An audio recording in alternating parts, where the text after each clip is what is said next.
want answers. I want the truth. You can't handle the truth. Welcome to The Truth Hurts. This is your host, Sule Prince. Johnny, that really hurt. Whether you like it or not, sometimes the truth hurts. And you will know the truth, and the truth will set you free.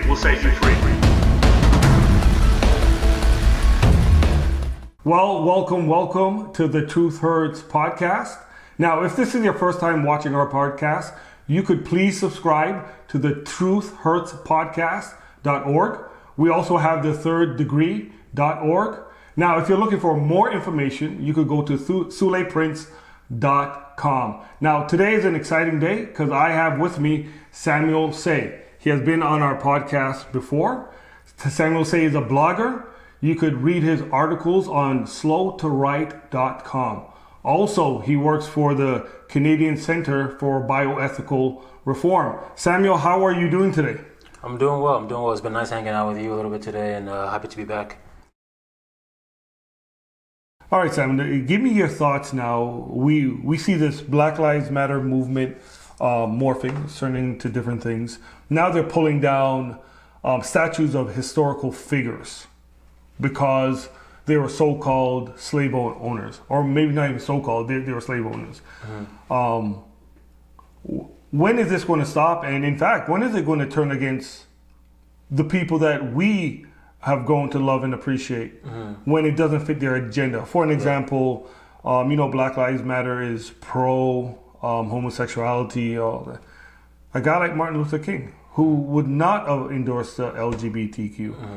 When is the truth going to come out and they're going to pull down a statue such as this? That's a great question. But if you don't mind, before I answer that, one of the fascinating things about that is, and I've said it before, the abolitionists and the civil rights movement, they were fighting real people. Mm-hmm. They were trying to remove real oppressive people. Yeah. It says a lot about where we are today when Black Lives Matter, all they can do is let's remove dead people's statues. Yeah. So they don't even have real people to fight. Yeah, they're chasing ghosts. Yeah, that says a lot about the movement. Exactly. Yeah. Concerning where we're headed with this, this is not gonna, I think, end anytime soon. Mm-hmm. Right now, it's about people, who were supposedly racist. Some were racist, and some weren't racist at all. But just by virtue of being old white guys, they're considered, including even guys like Abraham Lincoln, who. He was a good friend to Douglas and the abolitionists. I mean, that man sacrificed. And also Cassius Clay, which was an abolitionist himself, who was very aggressive against it, who you'll hear David Wood talk about him. Muhammad Ali's original name was Cassius Clay, and he changed it to be named after a person who promoted slavery, which was the Prophet Muhammad. Exactly. Interesting side note, though. Yeah.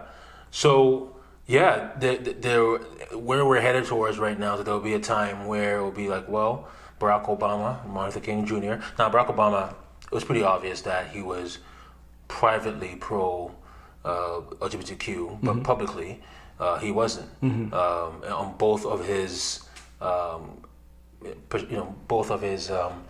presidential campaigns, he was against same-sex marriage, but of course, then he ended up, siding with the Supreme Court decision, I think in 2013 in America. But anyway, there'll be a time where they'll say, well, wait a minute. He was a president who was also anti-LGBTQ, and why not remove all his posters and statues and signs and all that?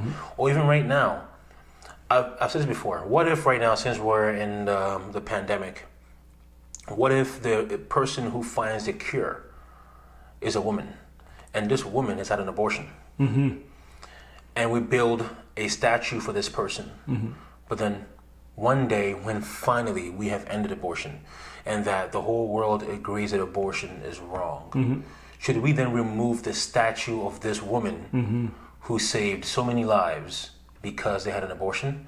You and I hate abortion, but we say no because people are complex. We live in a sinful world.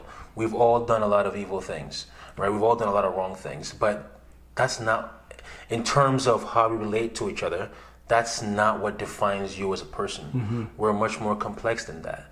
And that's wrong. And of course, also, some of these guys, they live as in like some of the people whose statues are not being removed. They live in a complex time. Yeah. So right now, we all think we would never be slave owners.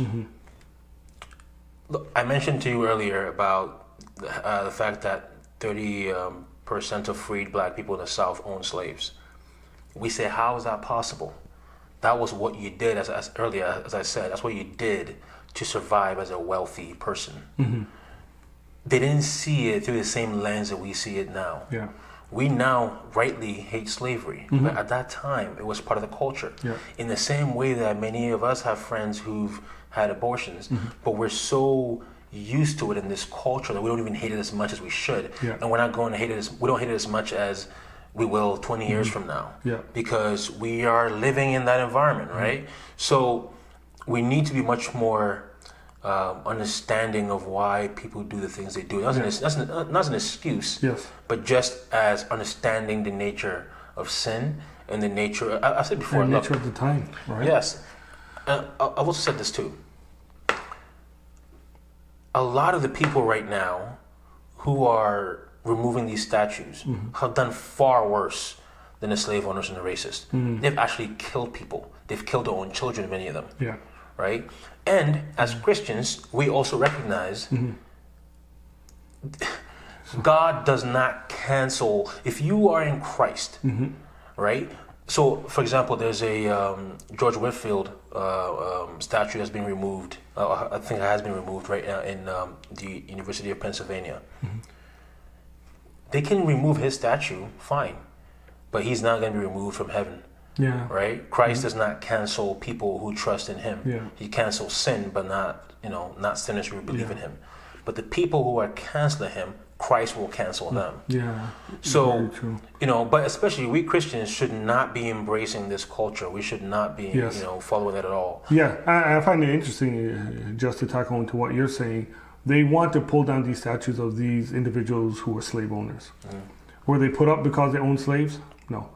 But they want to pull it down because of what they have done. Exactly. These same people, while they're pulling down the statue, who agree with killing an unborn child, Yep. right? Yep. An unborn black child. Yep. So slavery is bad, we agree.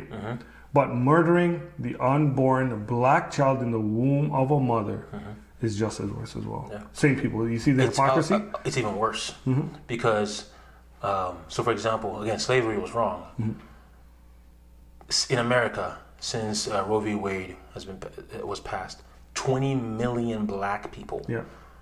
in America have been murdered through abortion. 20 million. So amazing. The number of Africans that were forced out of Africa through slave trade was 12 million people. Wow. And only 2 million of the 12 came to America. So 2 million black people were forced into America. 20 million, right? 10 times as more black people since the last 40 years or 50 years have been killed. Wow. And look at the time span too. Exactly. Slavery was what, 400 years? Across Britain and America, Yeah, yes. yeah, 400 years.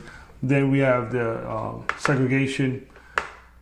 But in such a small time span, how many blacks have been killed in the unsafest place, a mother's womb today, which is an unsafe place to be. In the Which is womb of a quite black sad. woman.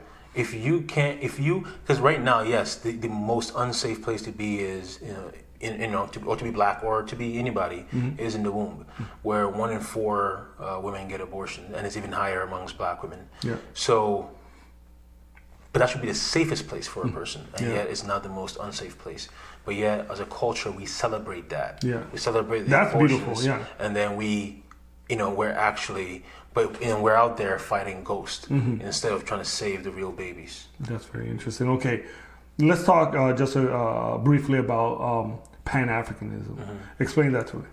So Pan-Africanism was in some ways really kind of created by Marcus Garvey or a fellow Jamaican, but then it was most embraced and popularized by my fellow Ghanaian, Kwame So you're part of Nkrumah. it. Yeah, unfortunately, yeah. But no, yeah, so Pan-Africanism is really the idea that all black people should unite, especially Africans should unite as one state.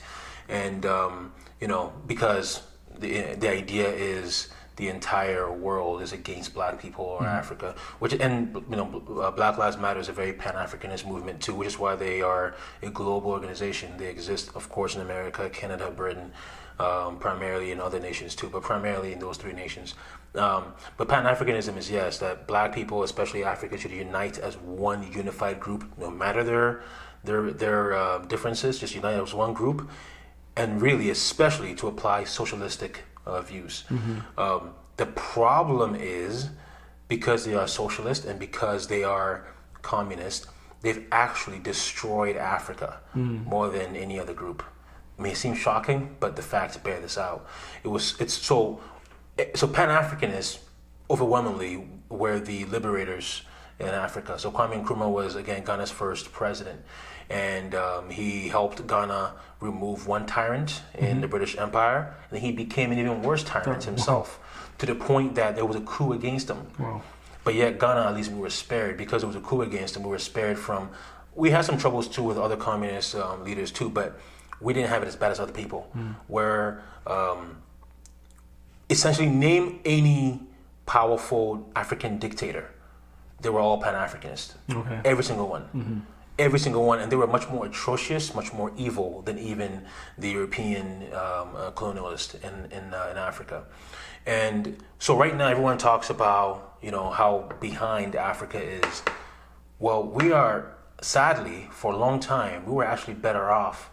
I'm not saying it was good to be under colonialism, no, it wasn't. But Pan-Africanism destroyed Africa to a level that many people said it was actually, many Africans were saying it was actually better economically to live under the tyrants in Europe than the tyrants in our own home. Wow. Can you, how? What did they specifically do? They were killing off people who didn't agree with them. As in, like, the political rivals.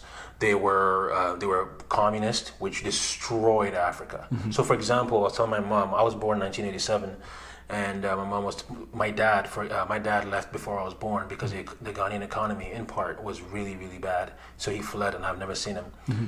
My mom always told me that time was very bad economically, but she didn't understand why. And then here I am reading all these history books, and I'm like, Mom, so tell me again about the period where the Ghanaian economy was so bad. She's like, well, between 84 to 88, that was when Ghana had also then implemented communist policies. So it destroyed, the economy was so bad that many Ghanaians, like my dad, felt they had no other choice but to leave their families and to go elsewhere.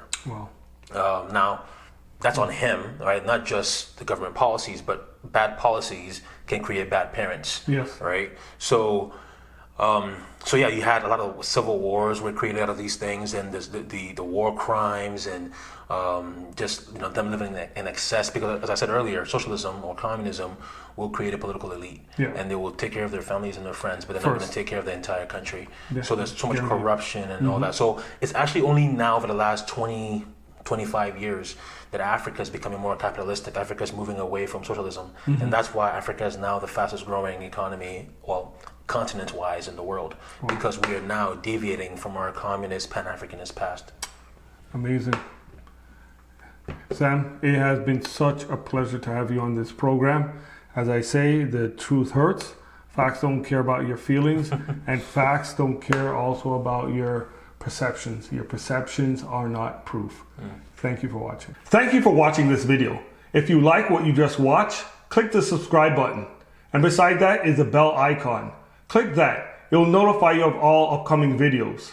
Also, if you like this video, click the like button. But if you don't like what you just watched, you don't agree, that's okay. Go into the comments, leave a comment. Let's dialogue and talk. Thank you.